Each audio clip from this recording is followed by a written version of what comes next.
May 15, 1943. The Atlantic stretched endlessly gray beneath a sky that hadn't seen the sun in days. Oberleutnant Klaus Richter stood on the deck of the transport ship, hands gripping the cold steel railing until his knuckles whitened. Salt spray stung his face, but he didn't move.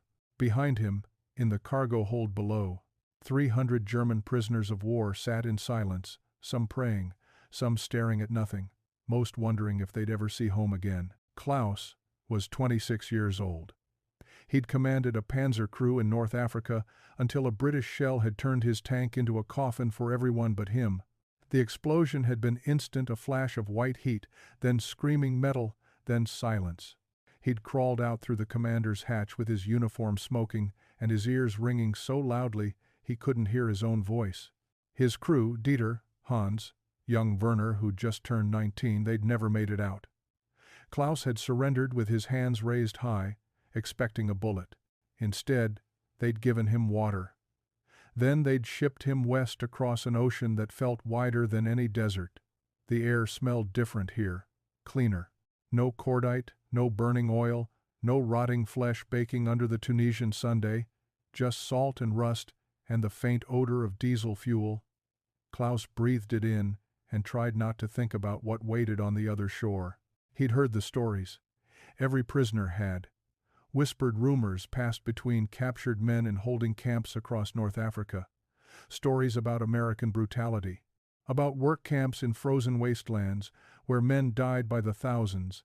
About prisoners vanished into mines or factories, worked to death and buried in unmarked graves. The propaganda films they'd watched back in Germany hadn't helped. Images of gangsters with machine guns. Cities ruled by criminals and Jews. A nation of mongrels and capitalists who valued nothing but money and violence. A country built on the backs of slaves, where human life meant nothing and chaos reigned supreme. Klaus had stopped believing most of the propaganda a year ago, somewhere between Tobruk and El Alamein, when reality and rhetoric had diverged too far to reconcile. But still, the unknown gnawed at him. What did the Americans really do with their prisoners? What would they do with him? A voice broke the silence beside him. "Do you think they'll shoot us when we land?" Klaus turned. It was Feldwebel Otto Brenner, a stocky man from Bavaria with a scar that split his left eyebrow in two. Otto had been a baker before the war, a man who'd made bread for weddings and christenings, who'd known his neighbors by name. Now he looked like he'd aged 20 years in two, his face deeply lined, his eyes haunted by things no baker should ever see. "No," Klaus said quietly. "If they wanted us dead, we'd already be at the bottom of the ocean." Otto nodded, but his eyes said he wasn't convinced. None of them were. The logic made sense, but logic and fear rarely lived in the same house.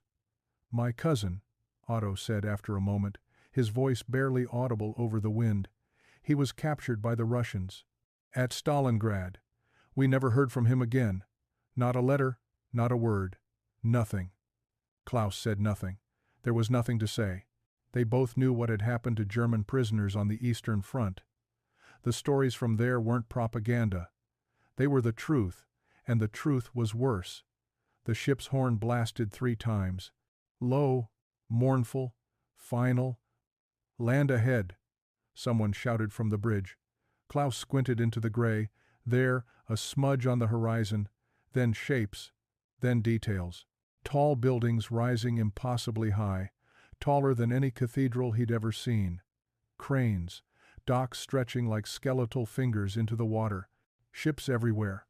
More ships than Klaus had seen in his entire life, clustered together like a steel forest. New York. The name alone had weight. Klaus had seen it on maps, heard it in songs his sister used to hum before the war. Seen it mocked in newsreels as a symbol of American decadence.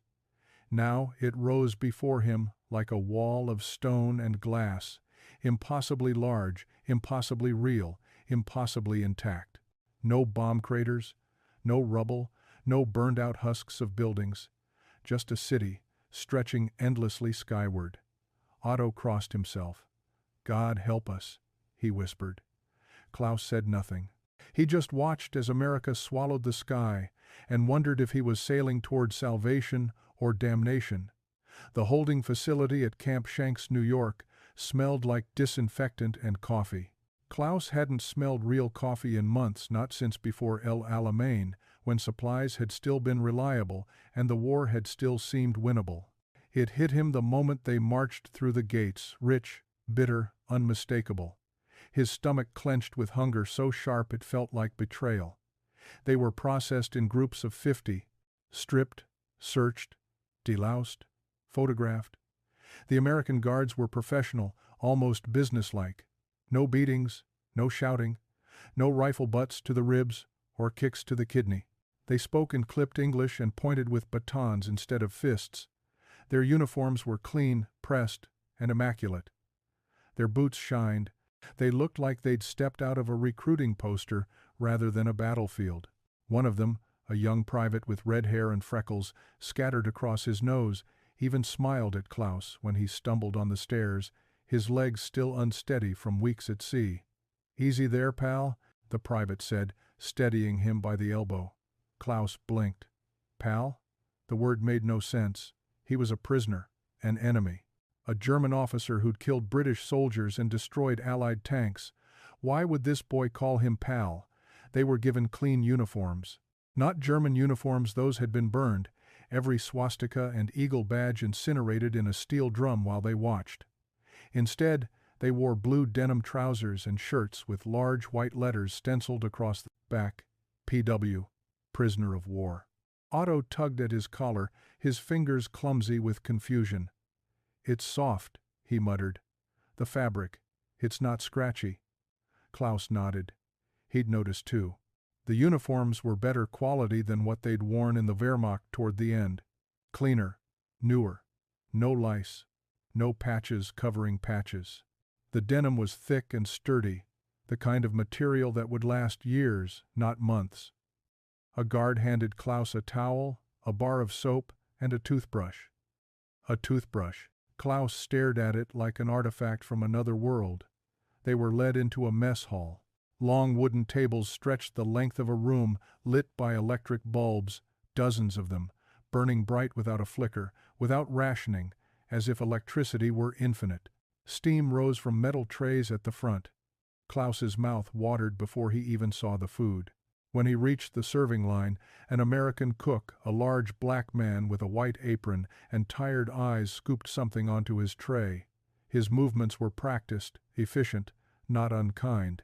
Mashed potatoes, green beans, bread with real butter, and meat. Klaus stared. "Keep moving," the guard behind him said, not unkindly. Klaus moved. Saturday, he picked up his fork, and for a moment he just looked at his plate. The meat was pork, thick and glistening with brown gravy that pooled at the edges. The potatoes were white and smooth, not the gray mush they'd eaten in North Africa. The bread was soft, not hard as stone. He cut a piece of pork, put it in his mouth, and closed his eyes.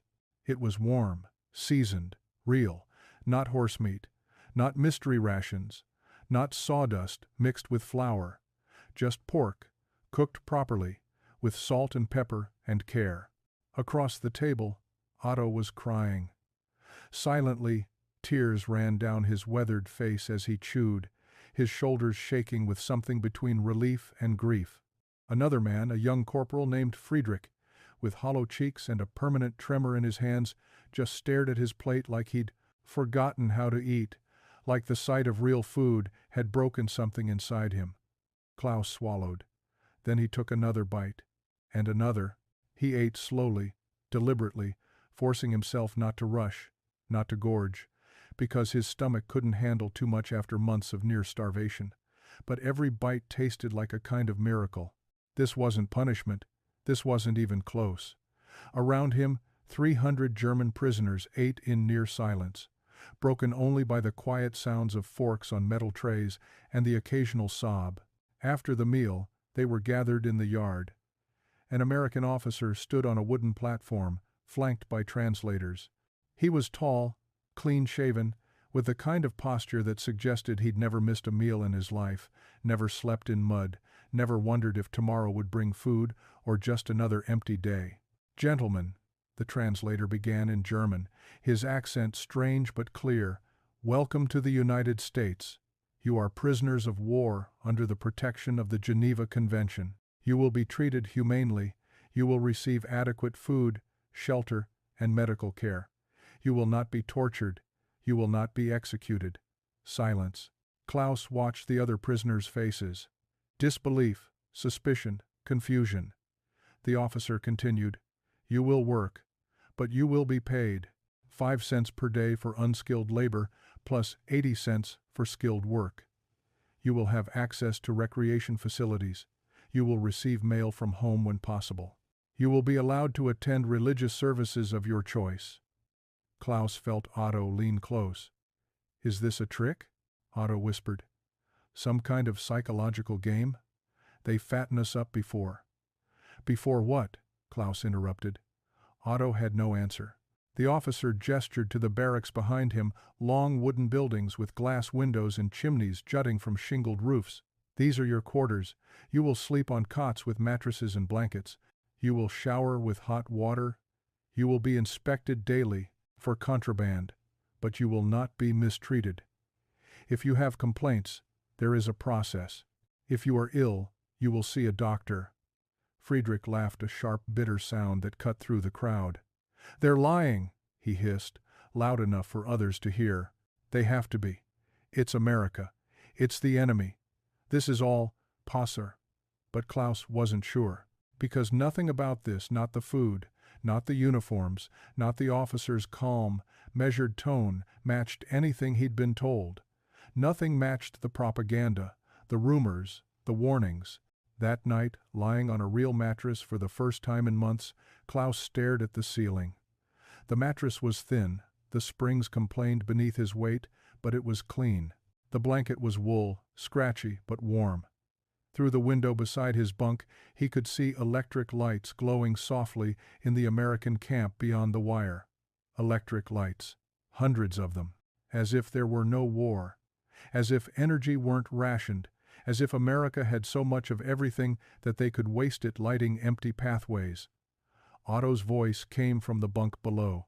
"Klaus? Yes? What if we were wrong?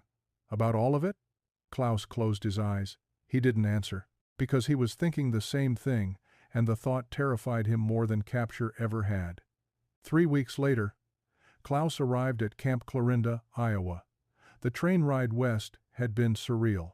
They'd traveled in passenger cars, not cattle cars, not freight containers, but actual passenger cars with padded seats and windows that opened. Klaus had pressed his face to the glass and watched America scroll past like something from a dream or a lie. Fields, endless fields of green and gold, stretching to horizons so vast they seemed to curve with the earth. Corn taller than a man, planted in rows so straight they looked drawn with a ruler. Barns painted bright red, sturdy and intact. Towns with white churches and tree-lined streets where children played and waved at the camply train. Women hung laundry in backyards. Men drove tractors through fields. Everything looked normal. "Where are the ruins?" Otto had asked, bewildered, his face pressed against the glass. "Where are the bombed cities? The starving people? The destruction?" Klaus didn't answer. He couldn't, because there were no ruins, no bomb craters, no burned-out vehicles rusting in ditches, no skeletal buildings clawing at the sky, no orphans begging beside the tracks. Just America, intact and thriving, untouched by the war that had devoured Europe.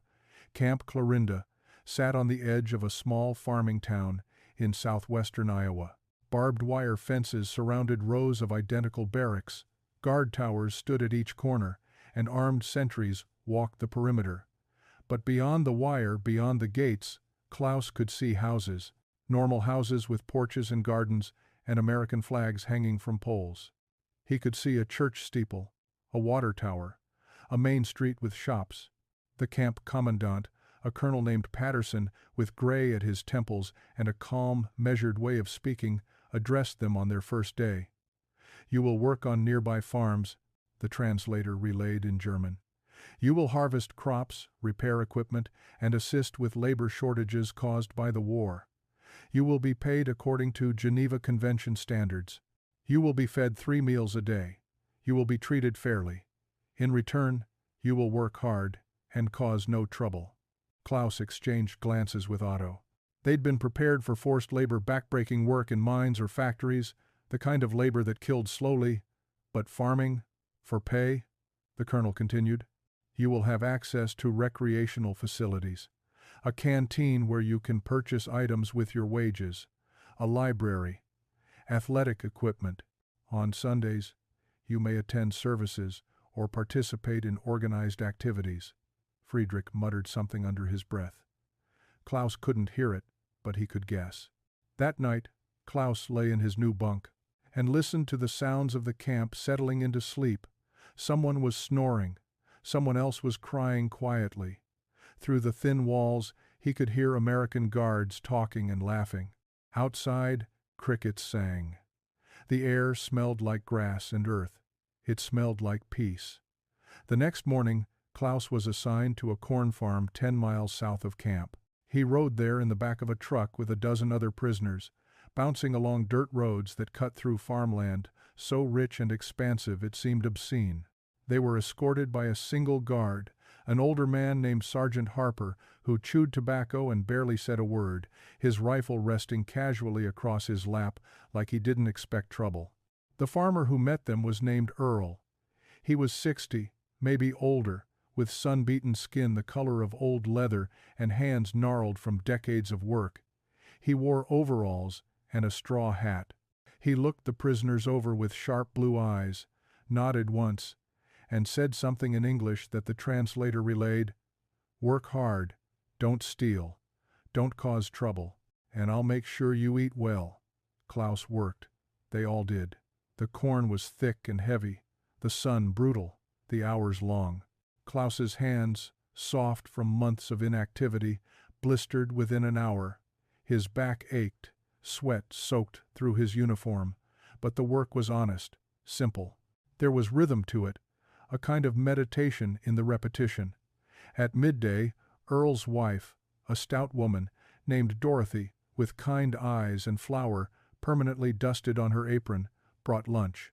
Sandwiches, cold milk in glass bottles, fresh tomatoes still warm from the vine, apple pie. Klaus bit into the sandwich and tasted roast beef, real roast beef, layered thick with cheese and mustard on soft white bread that had been baked that morning. Otto stared at his slice of pie like it might explode. "This is better than what I ate before the war," he whispered, his voice cracking. "Better than Christmas dinner with my family." Earl sat with them in the shade of a barn, sipping lemonade from a mason jar. He didn't speak German, and Klaus's English was broken at best, just fragments picked up from guards and translators. But Earl smiled and clapped Klaus on the shoulder and said something that sounded kind, and Klaus understood without needing translation. When they returned to camp that evening, Klaus was exhausted. His muscles screamed, his hands were raw, but his stomach was full. He'd done honest work for honest pay, and for the first time in years, he felt something close to peace. That weekend, the prisoners were given recreation time. Klaus had expected nothing, maybe an hour in the yard to walk in circles. Instead, they were led to a building at the center of camp. Inside was a theater, rows of wooden chairs, a projector on a stand at the back, a white screen stretched across the far wall. Posters on the walls advertising American films Klaus had never heard of. "Movie night," the guard announced in broken German. "Popcorn's free. Enjoy yourselves." Klaus sat down, numb with disbelief. The lights dimmed. The projector whirred to life, its beam cutting through darkness, and suddenly, the screen came alive with images. A Hollywood film, a comedy about a bumbling detective, and a case of mistaken identity. The dialogue was in English, but the physical comedy needed no translation. People stumbled, fell, got hit with pies, an orchestra swelled, characters kissed in the rain. Around Klaus, German prisoners laughed. Actually laughed men who'd killed and nearly been killed, who'd lost friends and country and hope, sitting in an American theater behind barbed wire in the middle of Iowa, eating American popcorn and laughing at an American movie. Otto leaned over, his face illuminated by the flickering screen. "Klaus," he whispered, is this paradise?" Klaus didn't answer.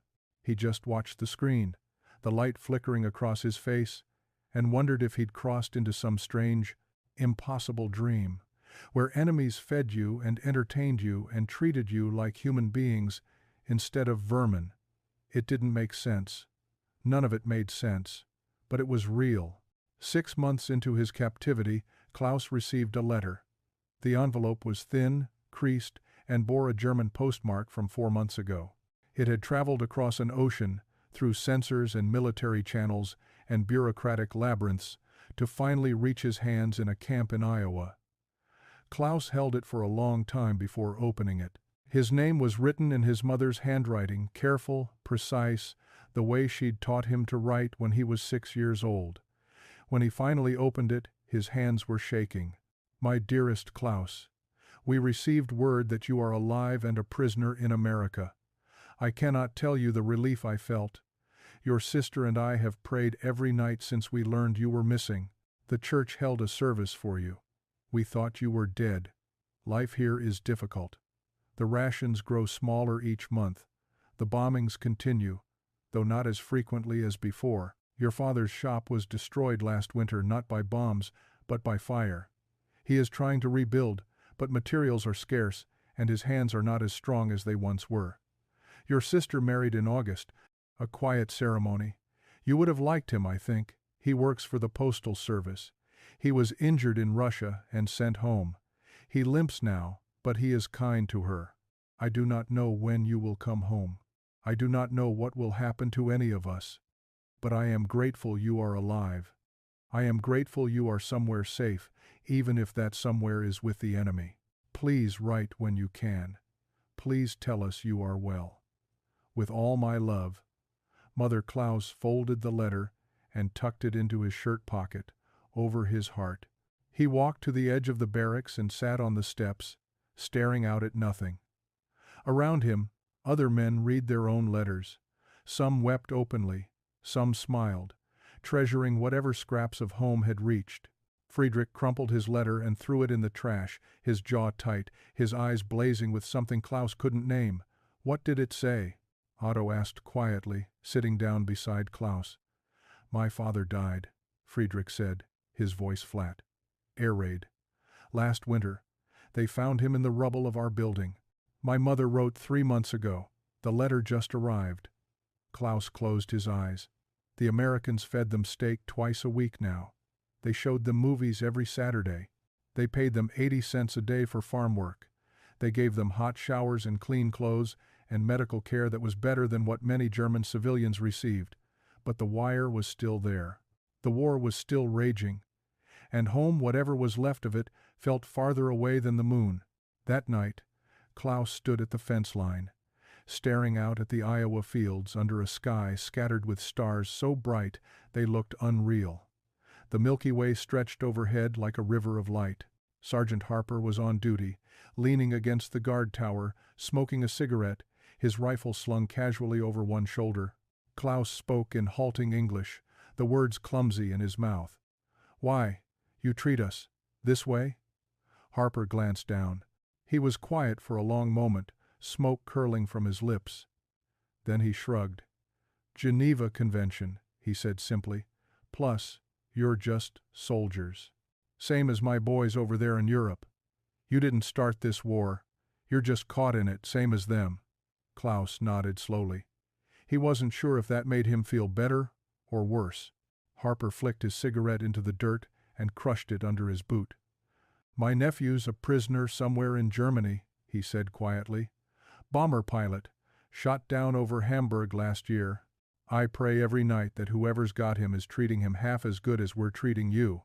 Klaus felt something twist in his chest. "I hope so too," he said. Harper grinned. "Go get some sleep, Klaus. Tomorrow's Sunday. There's gonna be a baseball game.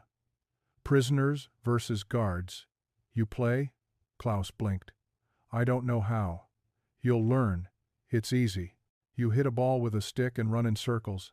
Even Friedrich can do it. Klaus almost smiled. I will. Try. Good man. Harper clapped him on the shoulder and walked back to his post. Klaus stood there a while longer, watching the stars, thinking about his mother and his sister and his father's shop burned to ash. Thinking about Harper's nephew in some German camp, hopefully alive, hopefully treated with mercy, thinking about a war that had turned the world upside down, where enemies fed each other and prayed for each other and taught each other baseball. The war ended in Europe on the 8th of May, 1945. Klaus heard the news in the camp mess hall. The radio crackled with static, then a voice American, triumphant, final. Germany had surrendered unconditionally. Hitler was dead. Berlin had fallen. The Third Reich was finished. The room fell silent. Klaus set down his fork. Around him, 300 German prisoners sat frozen, trying to process what they'd just heard. Some men cheered those who'd never believed in the cause, who'd been drafted against their will, who'd wanted nothing but to survive and go home. Some cursed, bitter, angry, lost.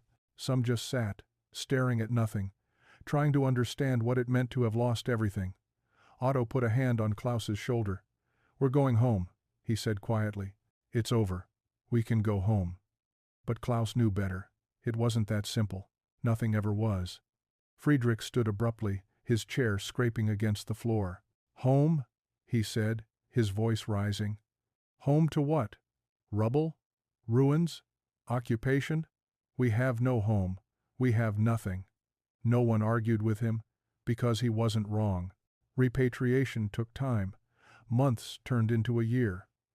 Klaus remained at Camp Clarinda, working the farms, watching movies, and playing baseball. He got better at it, learned to swing properly, to judge the arc of the ball, to run the bases without tripping over his own feet. The guards were kinder now, less watchful. Some even joked with the prisoners, taught them English slang, and shared cigarettes. Earl invited Klaus to his house for Thanksgiving, an American holiday Klaus had never heard of. Klaus sat at a table with Earl's family, ate turkey and stuffing and cranberry sauce, and tried to explain in broken English what Berlin had looked like before the bombs, what his father's shop had been like, what his sister's laugh sounded like. Dorothy cried. Earl shook Klaus's hand and said, I'm sorry, son. I'm sorry for all of it. Klaus didn't know how to respond, so he just nodded and said, Thank you. In February of 1946, Klaus finally boarded a ship back to Europe. He stood on the deck with Otto and 200 other prisoners, watching America fade into the horizon. The Statue of Liberty grew smaller and smaller, that great green woman with her torch raised high until she was just a speck, then nothing. The ship turned east, toward a continent that had torn itself apart. Otto stood beside him, silent for a long time. Then, Do you think they'll believe us? He asked. When will we tell them what it was like? Klaus shook his head. No. Because how could he explain? How could he tell people who'd starved and bled and lost everything that he'd spent 2 years eating steak and watching movies? That he'd been paid to pick corn? That American farmers had invited him into their homes and fed him at their tables? Those guards had taught him baseball and wished him luck when he left? How could he say that, for a brief and impossible time, he'd forgotten he was a prisoner at all? How could he say that the enemy had shown him more mercy than his own government ever had? Klaus returned to a Germany that no longer existed. The country had been divided, carved up by the victors like a carcass. His city was rubble, block after block of shattered buildings and empty streets. His home was gone, just a crater filled with broken bricks and twisted metal. His mother had survived, living in a single room with his sister and her new husband. His father's shop was in ashes. Klaus found work as a carpenter. He rebuilt. He married. He had children. He lived a long, quiet life. But sometimes, late at night, he thought about Iowa, about the fields stretching to impossible horizons, about popcorn and baseball games, and Dorothy's apple pie, about Sergeant Harper smoking under the stars and asking about his nephew, about Earl clapping him on the shoulder and treating him like a man instead of a monster, and he wondered if he'd dreamed it all. He kept his mother's letter his entire life, folded carefully in his wallet. He kept a photograph too, one taken at the camp, all the prisoners standing in rows, some smiling, some not. Otto was there, and Friedrich, and dozens of others whose names Klaus eventually forgot. But he never forgot Iowa. He never forgot that in the middle of the worst war in human history, in a place where he should have been treated as an enemy, he'd instead been treated as a human being. And that, more than anything else, was what stayed with him. Klaus Richter's story wasn't unique. Over 371,000 German prisoners of war were held in camps across the United States during World War II.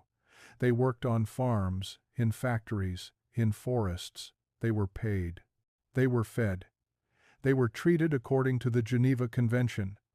Most were shocked by what they found. Not brutality, but mercy. Not starvation, but abundance. Not cruelty, but a strange, confusing kindness that contradicted everything they'd been told about America. Some stayed after the war, unwilling to return to a destroyed homeland. Some married American women. Some built new lives in the country that had once been their enemy. For Klaus and thousands like him, America remained a paradox, a place that had imprisoned them and fed them, held them captive and treated them with dignity. A place where, behind the wire, they'd glimpsed something they'd never expected: humanity.